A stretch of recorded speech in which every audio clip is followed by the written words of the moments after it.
Ladies and gentlemen, please welcome to the stage best-selling innovation author and entrepreneur, Deborah Perry PISCIONE. Good afternoon. You guys are still here. So I am so excited to be your very last speaker. Has everybody had a great conference? Oh, come on, I need that energy up. How has the conference been?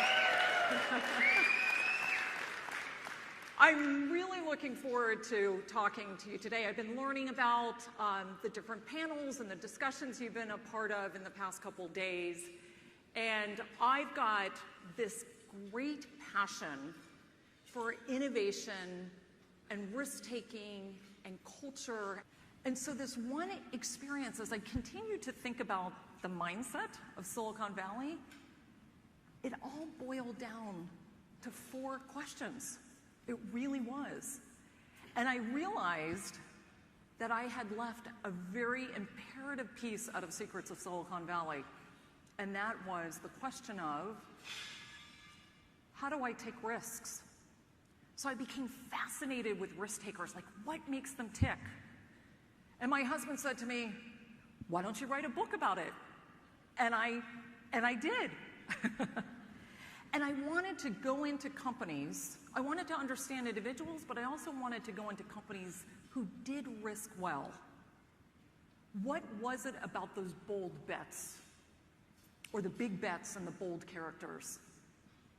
And for those companies that had the occasional spectacular failure, what did they learn from it? And so as I shared, I now travel around the world giving talks about risk-taking and innovation. And I let companies know that without risk, you're vulnerable. You don't move forward. You don't grow.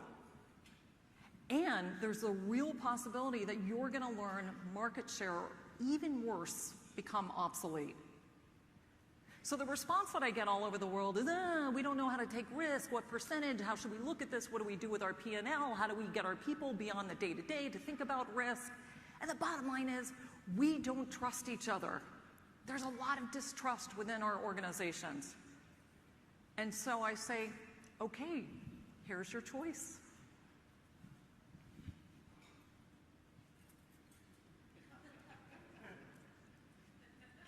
So you can risk trying something new, or you can just go into this small decline where nobody knows your name. Because really, when I talk about risk-taking, it is something that is incumbent upon all of us. And great leaders know that risk-taking is at the very heart of their leadership. But still, I wanted to go out and really understand, what was it about people like this? These guys are crazy, these wingsuit guys. So I got to interview a bunch of them. And they actually travel at 135 miles per hour in their wingsuits, 10 to 12 feet above the air, above the ground, and end up doing these distances, these very narrow distances. And one guy said, I prefer to travel at 155 miles per hour because it's safer. And I found it fascinating because I learned that some people were great risk takers in sport, and some people were great risk takers at work, but not necessarily great risk takers at both. So there's all sorts of risks. But the one thing they had in common was that nobody accepts the status quo. The status quo is not okay. I know for me, I'm a great risk taker as well. I drive myself crazy. I can't look at a pair of shoes without deciding, gee, why did they make that? And why didn't they put the strap half an inch back and make it this color instead of this color? You see the world differently. You also know that you have a greater purpose, that money is not the driving factor, but your passion and your interest is. Great game-changing risk takers, they're creators, not observers. I tell my kids all the time, you're not going to sit around and watch life happen. You're going to play sports. You're going to go tinker. You're going to make the most of every day that you possibly can. And they truly believe that anything is possible. And I got to tell you, after spending 18 years in Washington, when you're constantly told no, or you're on the wrong side of the issue, the wrong side of the aisle, and my favorite saying was in Washington, well, if it's such a great idea, somebody would have already done it. Clearly, these risk takers have a lower level of fear, and this is just activity that happens in the brain with the dopamine. And finally, they value talented people and they know how to collaborate with them. They're not always the smartest person in the room.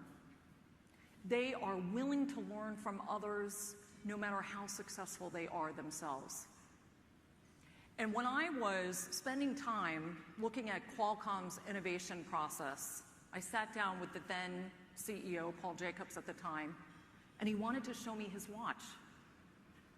And I said, great, what's interesting about this watch? And this was before the Apple Watch came out. And he said, a young engineer came up to him and said, I've got this great idea.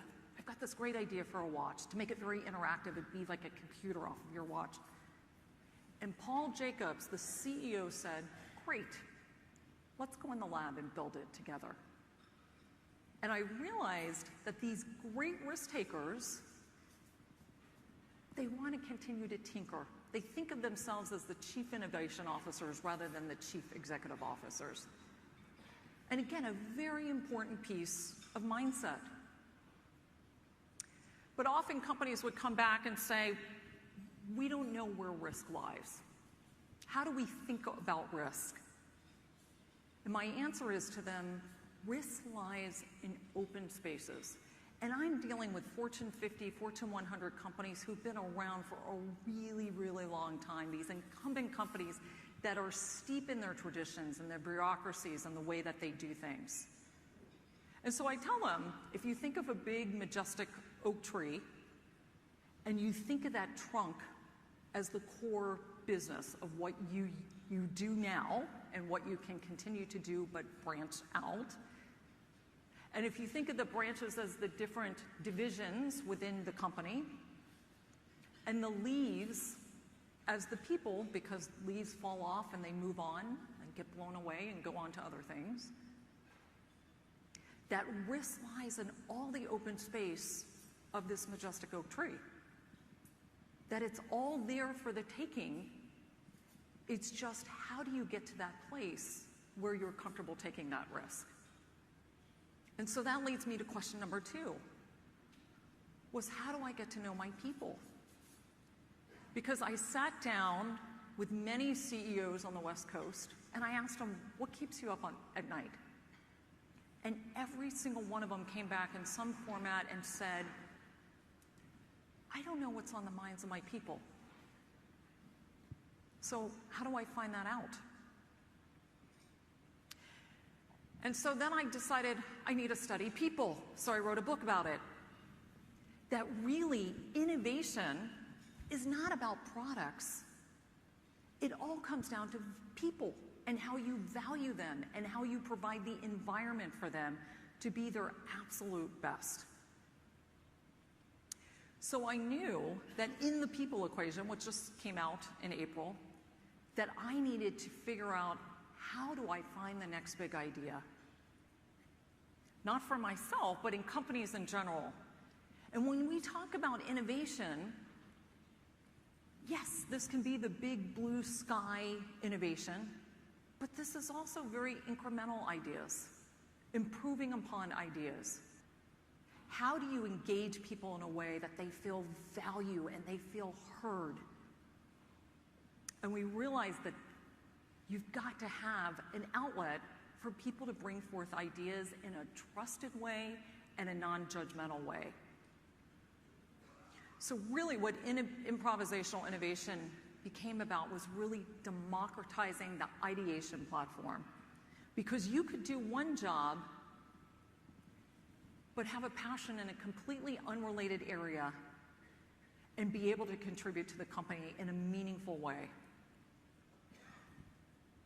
You have to have a formalized process and timeline. Otherwise, people just get caught up in the daily P&L. So in the case of Qualcomm, what we did was we gave them 3 months. We gave them up to 4 other staffers who could work on their particular idea or project. And we gave them a very, very small budget. It was like $3,000 just to build out their prototype.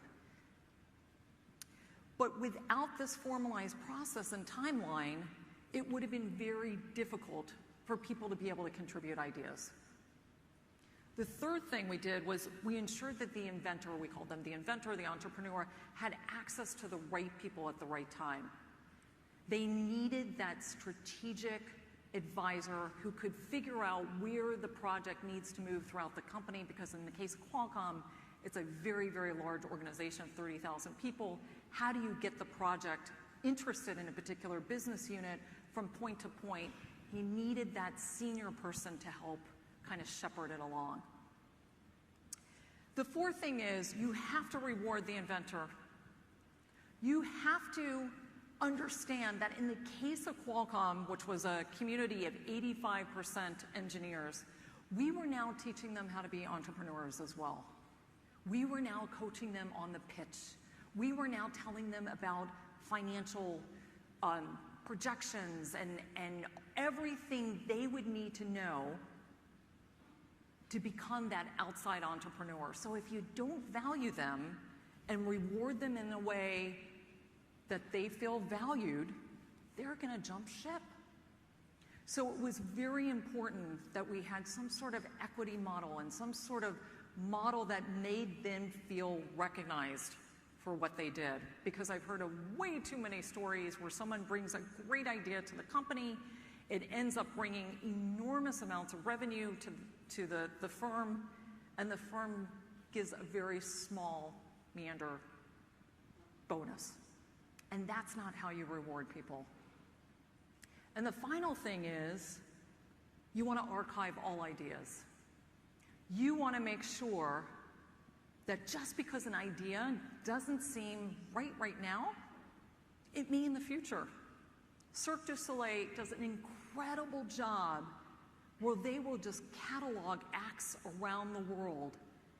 And maybe they don't even use that act for 10 years, but they put it away because you never know when that particular act may come into play. And that's been the success of how they've been able to do show after show after show. The final piece is, the final question is, how do you make change happen? Because you cannot have innovation, you cannot have risk, you cannot have growth if you're in the wrong culture, the wrong corporate culture.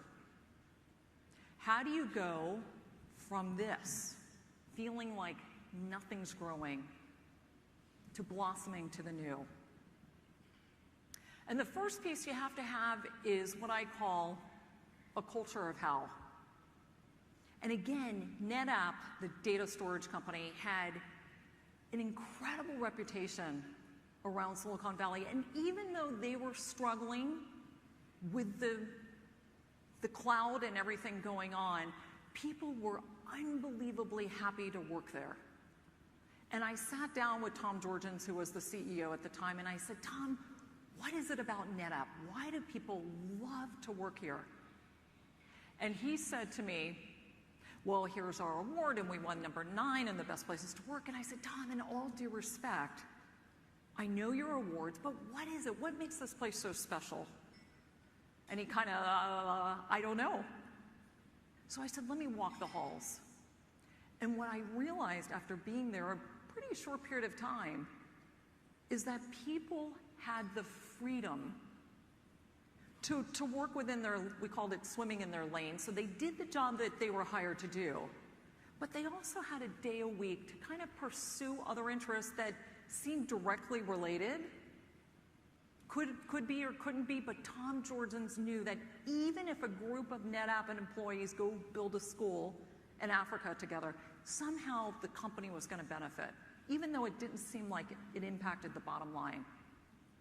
So a culture of how became not what you do, but how you get things done. And along those lines, if you're going to affect change, David and I advocate for psychological safety within the organization. We've been in way too many meetings where there's a dictator, there's one who controls, command and control, and it does nothing but put fear in people. And you can't possibly be at your best or most creative when someone is trying to make you fearful. And so if I can leave you with one final thought today, have conversations of yes and. Because when you say no to people or you say yes but, you're immediately throwing up roadblocks.